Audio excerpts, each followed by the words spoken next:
اور کہا کہ میں نیبرز کے پاس بھی ہو کر آئی ہوں, جھوٹ بولا, لیکن کسی نے دروازہ نہیں کھولا ہے, کسی نے مجھے جو ہے وہ اندر آنے کی اجازت نہیں دی ہے, تو کائنڈلی آپ نیک آدمی معلوم ہو رہے ہیں, آپ مجھے جو ہے یہاں اندر آنے دیں, ایک نائٹ سٹے کرنے دیں. پھر شی سیڈ کہ اگر مجھے کچھ ہوا, اگر آپ نے مجھے اندر نہیں آنے دیا اور مجھے کچھ ہوا, یعنی میں راستہ بھول کے کہیں اور چلی گئی, وہاں پہ ظاہر ہے کہ کوئی حادثہ میرے ساتھ ہو گیا, تو پھر کیا ہوگا کہ میں قیامت والے دن اللہ کے سامنے آپ کو پوچھوں گا. اب وہ نیک آدمی تھا, جب اللہ کا واسطہ اس نے دیا تو پھر اس کی غیرت جاگی اور اس نے کہا چلیں ٹھیک ہے آپ اندر آ جائیں. Then he showed her one of the rooms کہ آپ اس روم میں ہی بیٹھیں گی, اس کے علاوہ آپ نے کہیں اور نہیں جانا, you are not allowed to go anywhere, بس آپ یہاں بیٹھیں.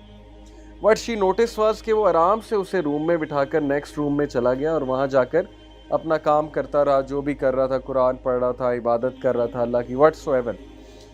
And then what he noticed was کہ after a while the woman started to shout, چیخنے لگی, شاؤٹ کرنے لگی, اور یہ محلے والوں نے ہنٹ رکھا ہوا تھا کہ جیسی وومن شاؤٹ کرے گی تو we will barge in, ہم دروازہ کھول کر اندر آ جائیں گے, and then we will see کہ اس کو رنگے ہاتھوں ہم پکڑیں گے کہ he was trying to molest the woman, یہ molest کر رہا تھا وومن کو, اور that will be his end, کہ اس کی پارٹی, اس کی امیج, اس کی ریپوٹیشن سب ہم برباد کر دیں گے.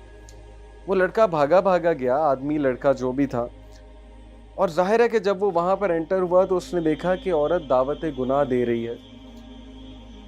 اب ہوا یہ کہ لوگ جو باہر کھڑے تھے انہیں چیخیں زیادہ آنے لگی, شاؤٹنگ زیادہ آنے لگی, نوائز زیادہ بڑھ گئی. یعنی پہلے تو فیک لگ رہا تھا, لیکن اب ایسے لگ رہا تھا کہ واقعی ہی عورت کو کوئی تکلیف پہنچا رہا ہے. واٹس رانگ, اتنی زیادہ چیخیں کیوں آ رہی ہیں؟ اور پھر لوگوں نے دروازہ توڑا, کیونکہ وہ اتنا وہ فورس ہو گیا دروازہ توڑنے پہ کہ پتہ نہیں کیا ہو گیا, یہ تو واقعی چیخیں مار رہی ہیں. دروازہ توڑا, دروازہ توڑ کر جب اندر انٹر ہوئے تو دے سو کہ عورت رو رہی ہے اونچی اونچی اور لٹرلی چیخیں مار رہی ہے. اور وہ اتنا حیران ہوئے کہ تم اتنا کیوں چلا رہی ہو, ہم نے تو بس تمہیں ایک ایکٹنگ کرنے کو کہا تھا, اتنا چلانے کی کیا بات ہے؟ شی سیڈ کہ بچا لو مجھے اس آدمی سے. دے سیڈ کیوں, کیا ہوا؟ شی سیڈ کہ اس آدمی کا ایمان مجھے برن کر دے گا, ہز ایمان ول برن می. اور دے سیڈ کیا مطلب, اس کا ایمان تمہیں کیسے برن کر دے گا؟ شی سیڈ کہ when I was trying to invite him, گناہ کی طرف دعوت دے رہی تھی, یہ بندہ میری طرف ایک سٹیپ جب اس نے لیا تو یہ رونے لگ گیا. یعنی ظاہر ہے کہ وہ بھی پھسل گیا, جب وہ ایک سٹیپ میری طرف لینے لگا تو یہ رونے لگ گیا. Then what he did was کہ یہ کونے سے ایک لیمپ لے کر آیا, آگ کا لیمپ, آگ جل رہی تھی, آگ کا لیمپ لے کر آیا, اس لیمپ کے اندر اپنا ہاتھ گھسا دیا اور اس کا ہاتھ جلنے لگا. اور جیسے جیسے یہ ایک سٹیپ آگے لیتا تھا یہ اپنے ہاتھ کو مزید آگ کے قریب کر دیتا تھا, جیسے ایک سٹیپ اور آگے لیتا تھا یہ اپنے ہاتھ کو مزید آگ کے اندر کر دیتا تھا, یہاں تک کہ اس کے ہاتھ کو آگ لگ گئی. اور جب اس کے ہاتھ کو آگ لگ گئی تو میں نے مزید چیخنا شروع کر دیا کہ کہیں یہ مجھے ہی آگ نہ لگا دے.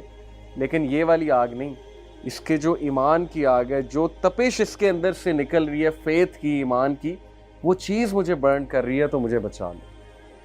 سو this is the story of that youngster جس کا ایمان برن کر رہا تھا اس خاتون کو. Why? Because she couldn't see یہ کس طرح کا بندہ ہے, یہ کس طرح کا انسان ہے کہ ویئر ایور آئی ول گو, میں تو کہیں بھی جاؤں گی لوگ جو ہے وہ میرے پیچھے آئیں گے. یہ کون سا نوجوان ہے, یہ کون سا انسان ہے جو ایک نظر بھی نہیں دیکھ رہا اور اوپر سے ایک سٹیپ لیتا ہے تو اپنے ہاتھ کو جلانے لگتا ہے. یعنی Y was he doing that? Because he new کہ جہنم کی آگ اس سے بھی زیادہ گرم. تو اگر میں گناہ کی طرف جاؤں گا, اگر میں نے کسی قسم کا غلط کام کیا تو پھر اللہ تعالیٰ کل کو اس سے بھی گرم آگ میں مجھے ڈالے گا. تو یہ بہت ہی موٹیویشنل واقعہ میں نے تو جب سنا تھا, اسپیشلی یوتھ کے لیے, کہ ایسے لوگ گزرے ہیں, ایسے یوتھ گزرے ہیں, ایسے نوجوان گزرے ہیں. صلاح الدین ایوبی کے دور میں آپ کو پتہ ہے کہ کرسچنز ٹیمپلارز کی کیا ایک سازش ہوتی تھی. دے نیو کہ یوتھ کو خراب کر دو تو سب خراب ہے, بیکاز یوتھ جو ہے نا وہ بیک بون ہوتی ہے ایک نیشن کی. نوجوان جو ہے وہ بیک بون ہے. چینج نوجوانوں سے آتی ہے, چینج اولڈ پیپل سے نہیں آتی. اولڈ پیپل کا اور رول ہے, نوجوانوں کا ایکٹیو رول ہوتا ہے. جس قوم کے نوجوان بیکار ہو گئے, جس قوم کے نوجوانوں نے وقت ضائع کرنا شروع کر دیا, تو اس قوم کا ڈاؤن فال شروع ہے. سو صلاح الدین ایوبی کا ایک کوٹ مجھے یاد آ رہا ہے. ہی سیڈ کہ اگر تم نے کسی قوم کو برباد کرنا ہے تو اس کے نوجوانوں کو ٹارگٹ کرو. اس کے نوجوانوں میں امورالٹی، فحاشی، فضول قسم کی چیزیں جو ہیں وہ کامن کرو.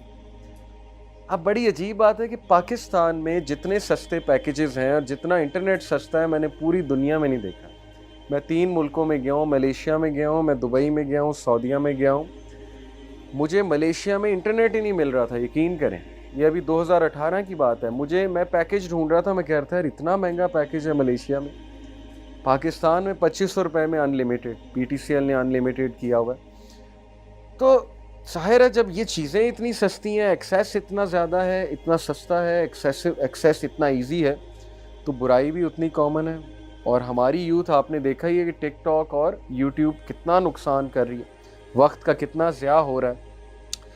اس لیے ہماری قوم کا ڈاؤن فال ہے. بیکاز ہماری یوتھ کا اس وقت نہ کوئی مشن ہے، نہ کوئی ایمبیشن ہے ان میں. اوور آل یوتھ کی بات کر رہا ہوں، جن میں ہم سب آتے ہیں.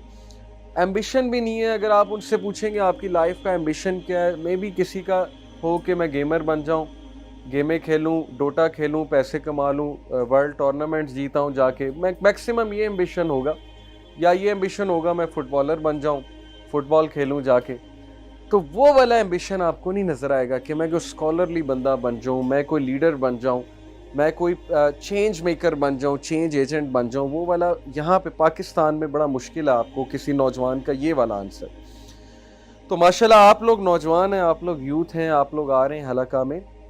اسی لیے we need to work on ourselves. کیونکہ نوجوان جس قوم کے بیدار ہو جاتے ہیں، جس قوم کے نوجوان جو ہے وہ ہوشیار ہو جاتے ہیں، ان کو ریئلائزیشن ہو جاتی ہے کہ وہ کون ہے، تو وہ قوم میں پھر میریکلز ہوتے ہیں. جیسے اصحاب کہف نوجوان تھے، یہی سٹوری سے سبق ملتا ہے. اصحاب کہف کی سٹوری ہمیں یہی بتاتی کہ جب نوجوان سیدھے ہو جائیں تو اللہ تعالیٰ میریکلز کرتے ہیں. لٹرلی میریکلز ہوتے ہیں. یو کانٹ ایون بلیو کہ یہ ہو کیا رہا ہے، لیکن چینج آتی ہے.